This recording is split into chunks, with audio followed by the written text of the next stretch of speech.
We've got this wonderful new situation, haven't we? We had an election and there's been 73 odd MSPs elected to the Scottish Parliament who are for and in favour of independence for Scotland. But anyway, there's a majority, they say, more than there has been a majority before. But then John Swinney asked for a majority of SNP MSPs, and that was a big noise. And of course, on the way to see you and the other things I've done today, Mr Secretary of State for Scotland was hitting him over the head with that little bit of thing, and I'm sure that's going to go on like the World Cup from 1966 forevermore in a day now. So we got ourselves into a situation where we didn't have many doors to go through before. Have we got any doors we can go through now? I see Graham Ledbetter's going to put a bill to the House of Commons down in London asking for a Section 30. Well, so give us your assessment, Robin. Here we are in 2026, and you and I have spoken a good number of times on these films that I make. So tell us what you think the world is about now, and specifically of Scotland becoming an independent nation within the next decade. Well, let's just be clear for a start, that was not a good election result in any sense. 41% pro-independence vote. Yeah, the utter denial that we are in just now, that a completely distorted electoral system has given an overall majority on a massive overall majority on 41% of the vote. Now, we spend all our time talking about how Westminster isn't legitimate because Keir Starmer's got a massive majority on 30% of the vote. Yeah, that's what we've got. We have been losing and losing and losing support. Now, the fact that the other side are fragmenting and get worse and worse all the time doesn't matter. We are losing support even against that framework. And that's the reality of where we are. We were never breaking a deadlock on 41% of the vote. It doesn't matter how the arithmetic of Parliament distorts the numbers in the Parliament. You don't win in 41%. At the same time, we have been seeing constantly declining numbers on approval of the Scottish Government, the performance of the Scottish Government, the performance of the Parliament as a whole, of the party leaders across the board, of the parties across the board. We're losing the room as both as independent supporters, but also as democratic political people who are interested in democratic politics. We're losing the room. This is not a base for anything.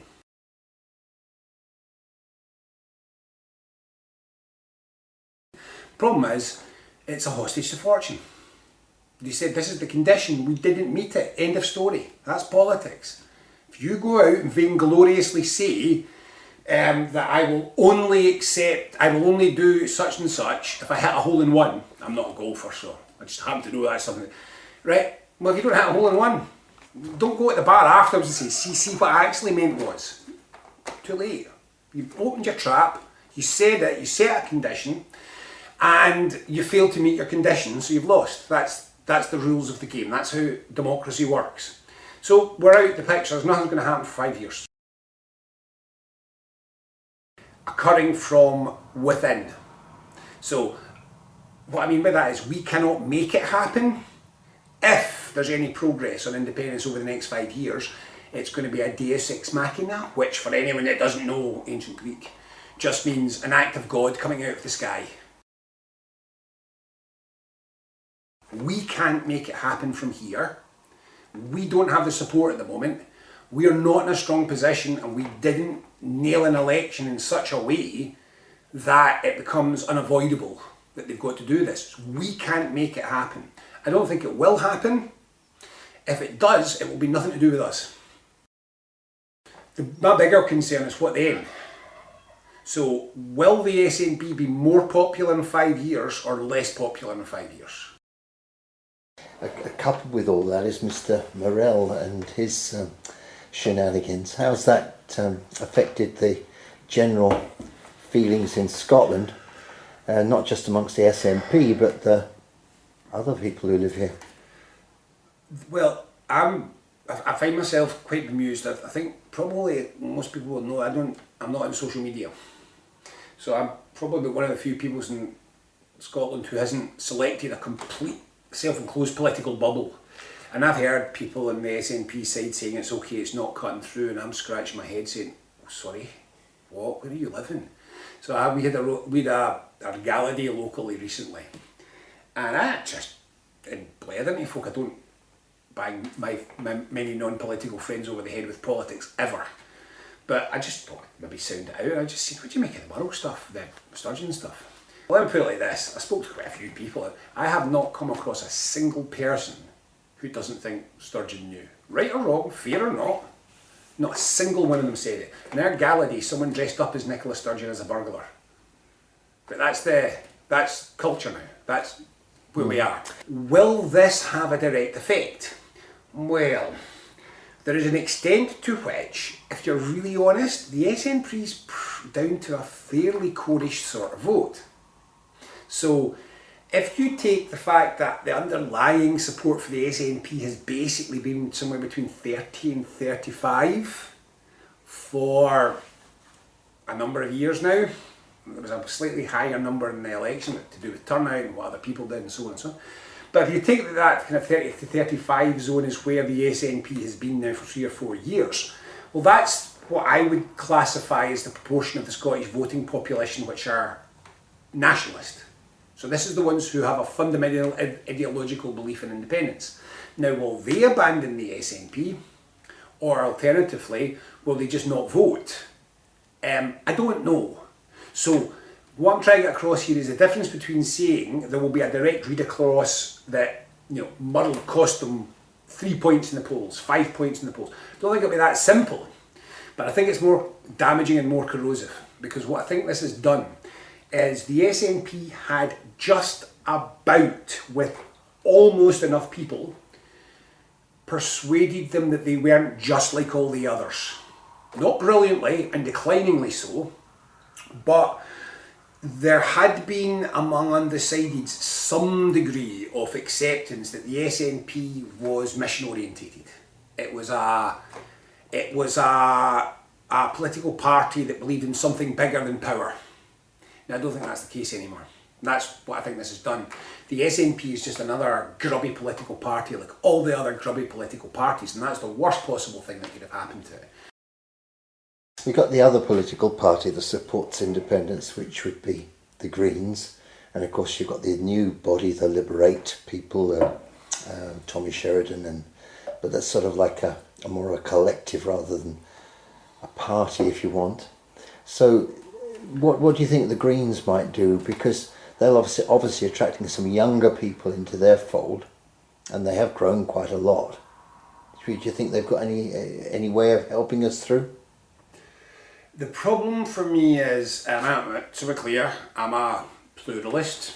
A lot of what the Greens do I support, some of what they do I definitely don't. There's two things about this. So number one, the first answer to that is, why do you keep thinking with political parties? And we'll come back to that in a second. Mm-hmm. Why are we talking about, did you get your dinner cooked? Who helped you more cooking your dinner? The Greens or the Lib Dems? Neither? Right, okay. The world doesn't run in political parties. The second point is, what is the role that the Greens play? Now, my problem is the Greens seem determined to be a niche party. They are not doing what I would do as a political strategist if I wanted to get out of being a niche party into being a mainstream party. Selection of somebody who's only here on a student visa to go into politics, irrespective of. Born in 1996 or 1997, an Indian politician who lives in Scotland, MSP for Edinburgh and the Lothians East Region, came to study in Scotland but does not hold British citizenship or permanent residency.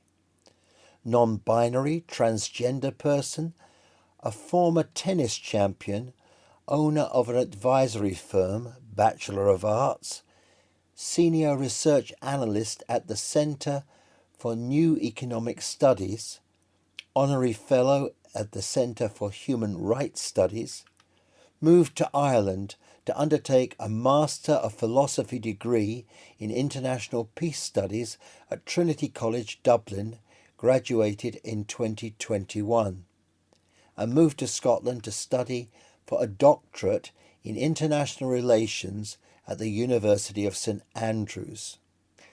Has a valid visa with the right to work and live in Scotland, and is a Commonwealth citizen.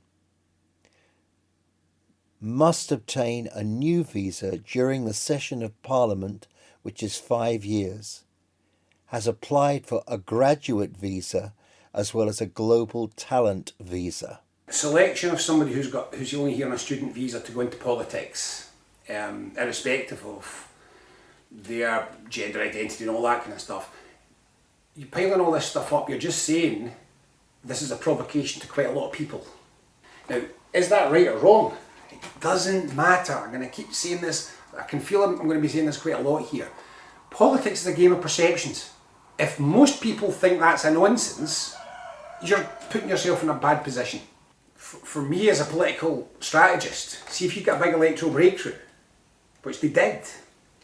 If you get a big electoral breakthrough, the one thing you don't want to do is spend 4 or 5 days afterwards talking about your worst issue. A counter-argument that the Greens might put forward. Many people who have abandoned and feel abandoned by current political structures, those people are looking for radical changes and a new political home, better things and better ways in which things are done. In provoking, in the manner described, they have gained much publicity, and as we see with Boris Johnson and Donald Trump, keeping in the public eye whatever is said, good, bad, ugly, is a way that can push things in a direction. And that's what they did. So, like I say, if you're going to select a gender non-specific academic, young academic who's here on a student visa, and that's something that you want to put front and centre with your party, then I admire what you're doing, but you are limiting your audience. Okay, so that's the reality. So what will the Greens do? Well, here's the other point. I don't think they're going to do very much here, because I think, despite being bigger, I think the Greens are in a weaker position than they were in the last term. And that's purely because in the Scottish Parliament now, everyone can give the SNP a majority. This is the difference. The SNP can form a majority with Labour, or the Tories, or the Greens, or the Lib Dems, or potentially Reform, although they wouldn't. And before anyone says, oh, but that's ridiculous, in her first term, and in Salmon's first term, the SNP passed more legislation with the votes of the Tories than with the votes of the Greens. It was the Tories that gave them their budgets, it was the Tories that got through all their economic policy, often in opposition to the Scottish Greens. And in fact, the Scottish Greens voted with the SNP more commonly when it was a consensus issue across the broad left parties. The only times that the SNP sought to form an SNP Green coalition in those years was on independence issues. And that was like 2 votes or something like that. So the Greens are not natural partners for John Swinney. John Swinney's a small C Conservative. The Greens are not. Well, and so they're not. They're not a comfortable fit. And there was the whole Butte House agreement, bad blood around about that as well. So my problem is that I don't think the Scottish Greens are in a stronger position, but it doesn't make any difference. For me, it's like 2 people standing next to the Great Wall of China with feathers, and we're debating would they knock it down better if they worked together. It doesn't matter. 41% of the vote, condition made very public in advance of the vote, condition failed.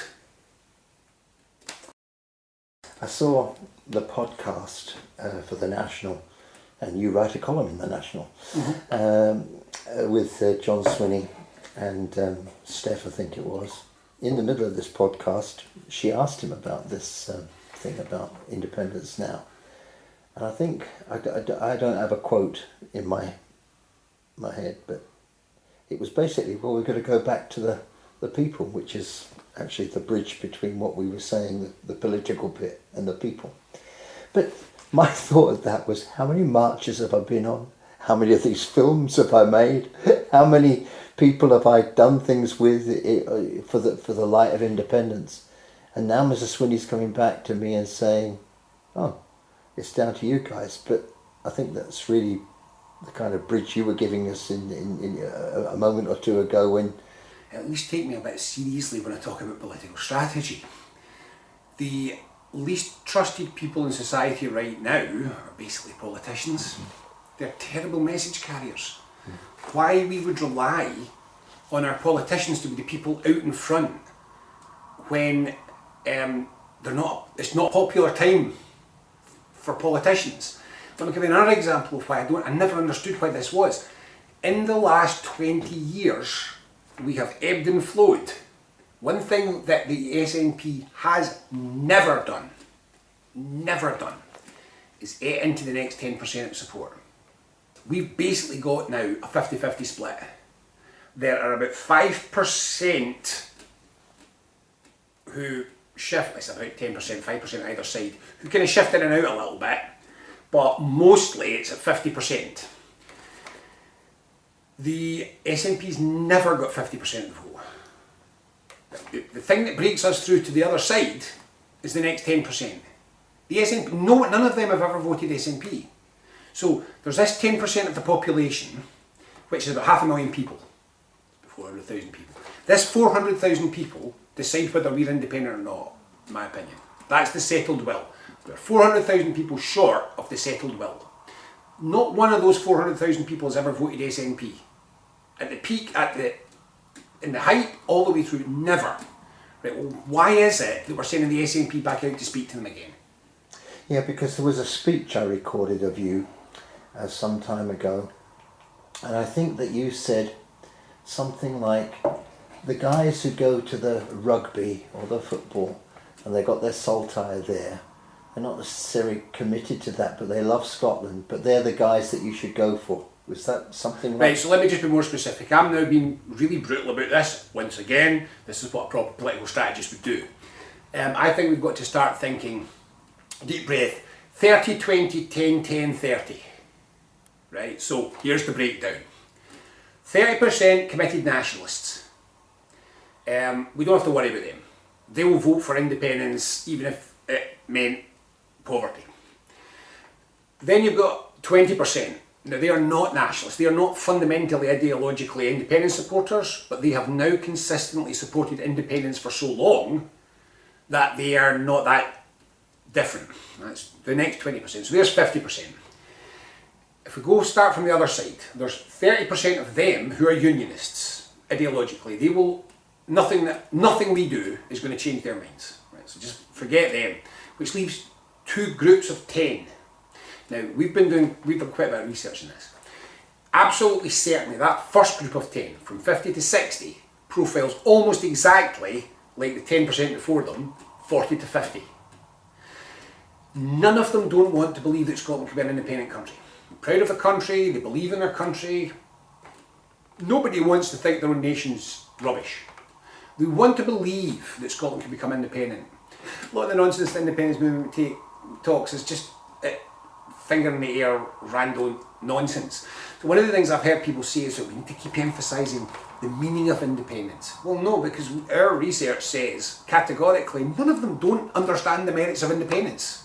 The concept they understand, the potential benefits they're quite good on, the belief that we ought to be and could be, it's all there. What they don't believe is that this group of politicians can deliver, or that we've done the work to deliver it. Now that's not unfair. I mean, look in the camera. How many of you actually think this group of politicians could really successfully deliver an independent Scotland if they were negotiating it tomorrow? And how many of you really believe that we've done enough background work that we could start an independent state within 24 months? Right? We haven't. Right? So we haven't. So they're right. But what we keep doing is we keep refusing to listen to them. We keep refusing to answer their questions. we keep sending them the one group of people they don't want to hear from, to talk to them over and over, and that's all we've done. The SNP spent 15 years telling everyone in the movement to step down. We've got it, and then they've spooned it and they want us all to step back up again. The fact that you don't do it in Parliament doesn't mean any random we do is a substitute. Right, so how many nations were made independent because of marching? It doesn't happen. There's an important role for marches. There's an important role for solidarity. There's an important role for displays of strength. That's not how you win anything. What you win is you've got to identify your target audience, work out why they're not supporting you, and address those issues. Put it in black and white. Who's the target audience? How do we approach them? How do we get to them? Right, there's 10%. We need to find them. We know they're there. We know they're not. We know lots about them. We just don't know where they live. So what you do is you do a mass canvass. Like, number one, you've got to find out what the population as a whole thinks. Opinion polling. That gives you breakdowns. Number two, you've got to then from that identify who are the key factors. Don't talk to the 30%. Don't talk to the 30%. They're both in or out the bag permanently. So who is it? It's the next 10%. Right, what do they profile like? Okay, so then what you do is you do qualitative research on them. Find them. Talk to them. Ask them. What is your view? Where are you at now? Why don't you support independence? Could you support independence? Gather information. Find out what the issues are. Now we've got to this point. First of all, address their issues. Now that can be anything.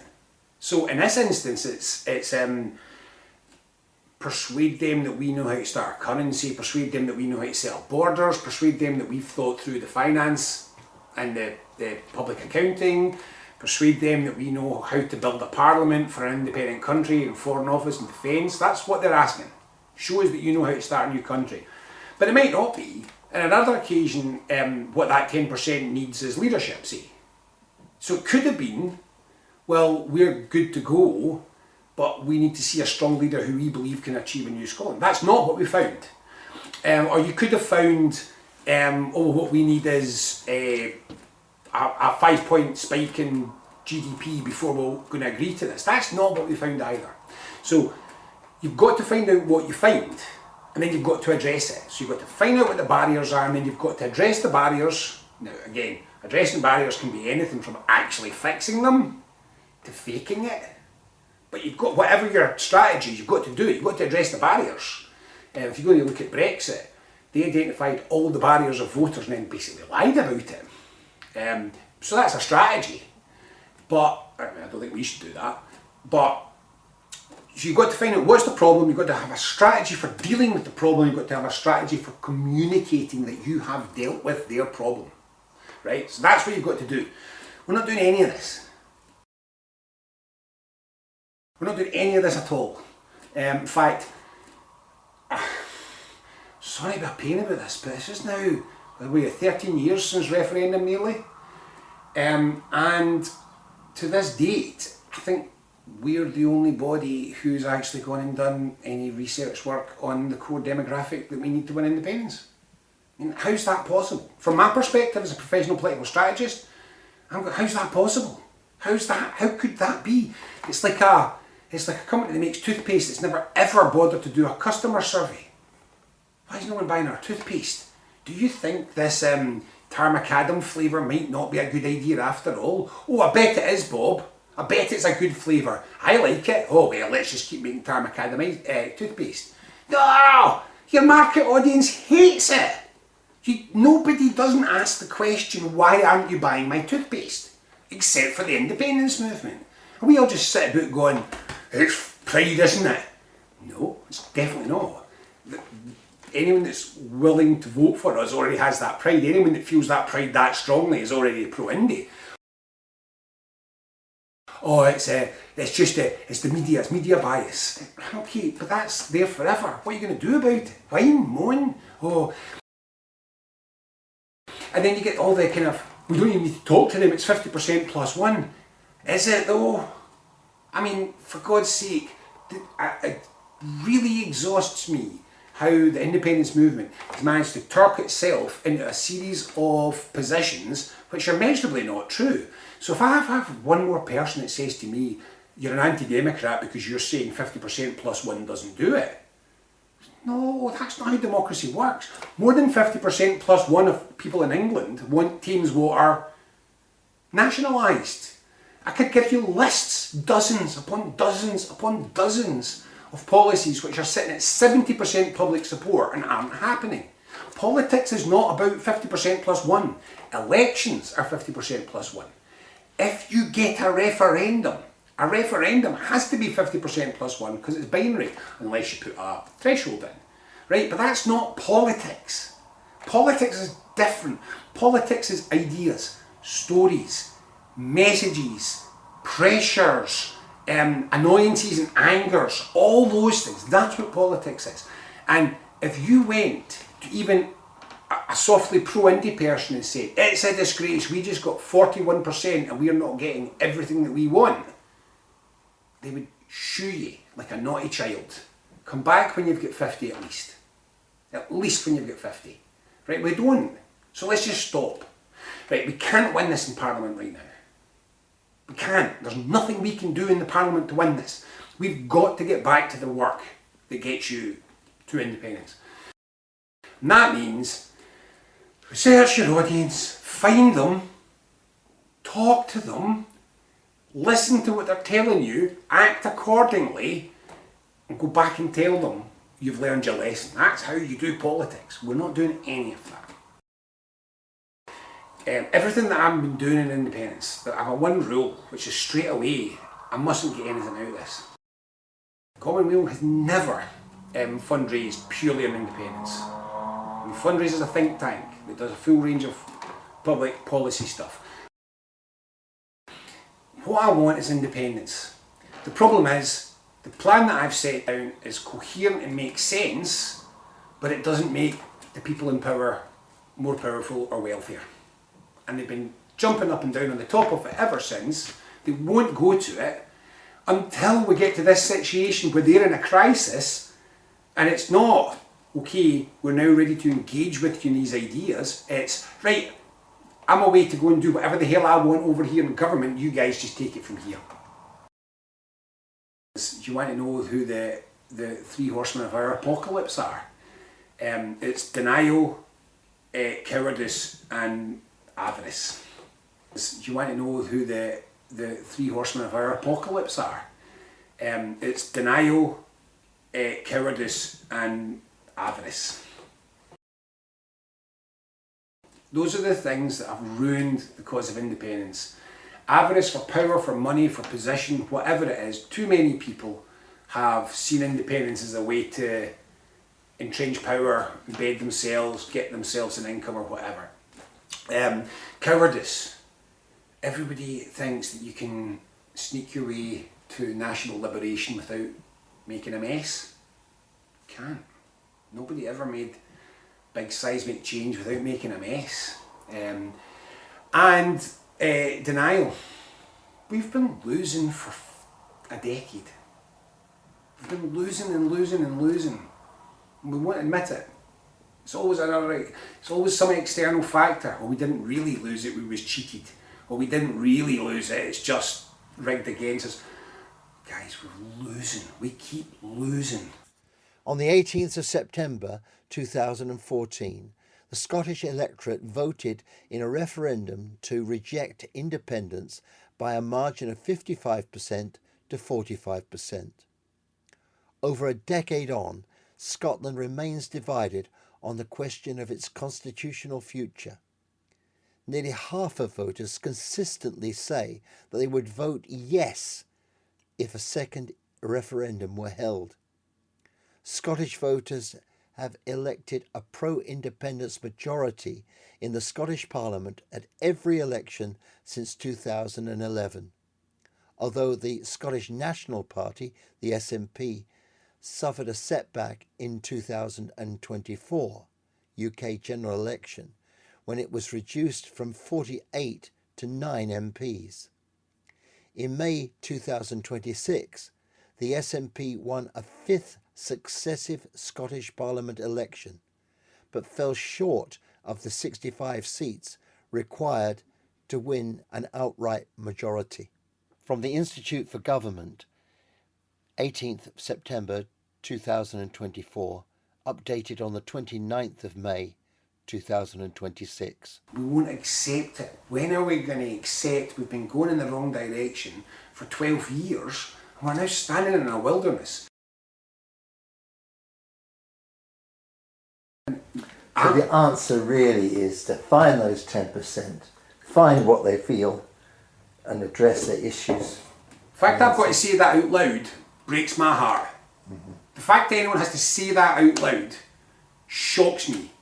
It's like if I was sitting here describing the World Cup and saying, what we need to now do is get the round thing and kick it into the square thing that's got a net behind it. Right, if we're at that level at this point, hail Mendes.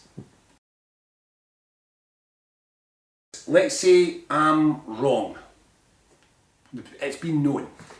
Let's say either because approach is similar to mine or another approach which comes from the same sort of place. Let's say those either aren't tried or don't work. You tell me what happens next. So what happens next? Does the SNP become more popular over the next 5 years? It's a very, very difficult 5 years of government ahead. So what happens in the 2031 election? Let's say Burnham's done a decent job. But just for the sake of this argument, say that Burnham actually turns out to be moderately competent and moderately popular, and he goes into an election in 2.5 years and wins a mandate, and that's early 29. Do we win 31? Do we even get a pro-India majority in 31 at this rate? Because I'm not convinced we do. And that's 10 years. That's a decade in the wilderness. The next 5 years, unless we do something, we're definitely in the wilderness. I'm damned if I can see how, unless we do something, the 5 years after that aren't worse. So what is it, folks? Are we just going to stay in denial for another decade? Is that not too much for you? It's too much for me. And if we're not, what are we going to do about it? Because right now, we're not doing anything. There is hope. I don't want to be too down about it, and I also don't want to talk about it. Because another one of the great problems with the indie movement is everybody's grandstanding all the time. Now, there are some things that are happening because there is cross-border issues now. We do have Wales, we do have Ireland. There are potentials for doing things differently and in new positive ways. The problem is, I've been having some conversations, a few conversations along this route, right? Okay, so there's a lot that we can do, but I'm going to tell everybody the same thing. For God's sake, just this once, could we try and put it together properly before somebody takes credit for something? Right, we don't have to be in the National with banner headlines saying, look at me, look at me. We could just keep our gobs shut and carefully work our way towards building something mutually which actually works.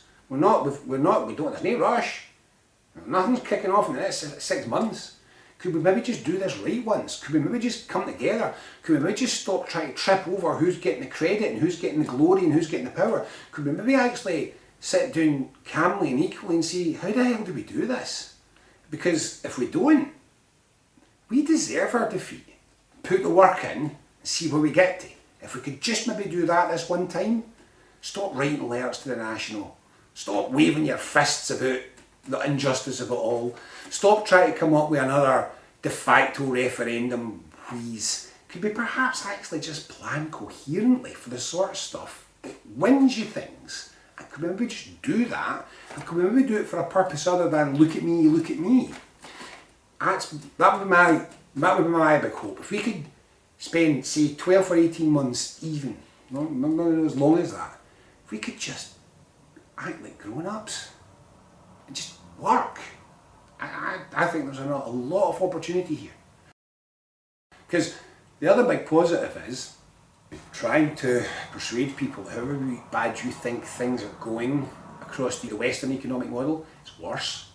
I mean, it really is. We are now drifting into an unprecedented economic situation, just in terms of distribution of wealth across society, who can shop, who can, the massive gambles that are being taken in equity investment in areas that could bring down the whole system, the effective impacts of AI, the general decline in ability to raise taxes, and this is before we even get into the social crisis with the rise of the far right, the toxic media environment that's been created via social media and its algorithms, the massive amount of money that comes in from the evil side of politics. Go and look at what Peter Thiel and Elon Musk and Larry Ellison, go and have a look at what they put their money into. It's petrifying, right? So all of this is bubbling around us, and the big win here is the public are sick to the back teeth of it, and they want a bloody parachute out of this. They want someone to tell them this isn't the only future. We've got a story about that. The raw materials are there. It's just that we keep leading out with, I'm not a strongly gender critical person. I've always had many acquaintances across the trans community, and I'm not negative about all this stuff. I'm just saying, as a political strategist, if the first memorable thing that isn't corruption that your government is doing is getting found guilty in court of breaking the law over trans prisoners, and your response is, well, we might obey with the law, we might not, we're going to go away and think about it for a while.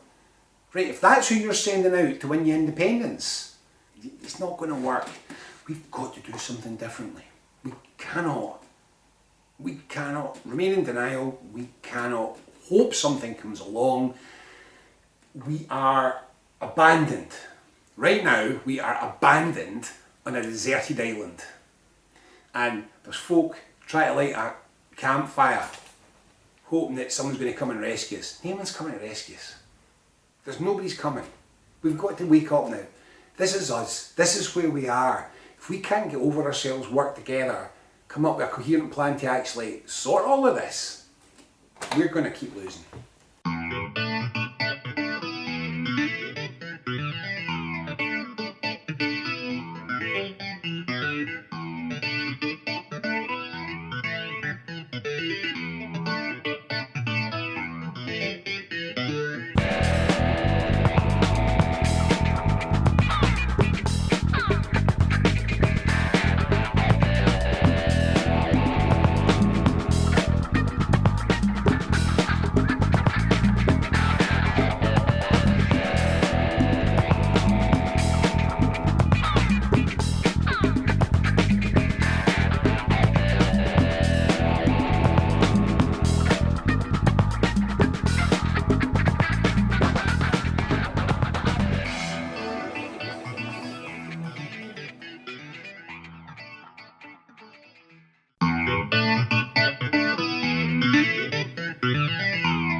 By The National, we're Scotland's only pro-independence daily newspaper, and you know that you can't get what you get from us anywhere else.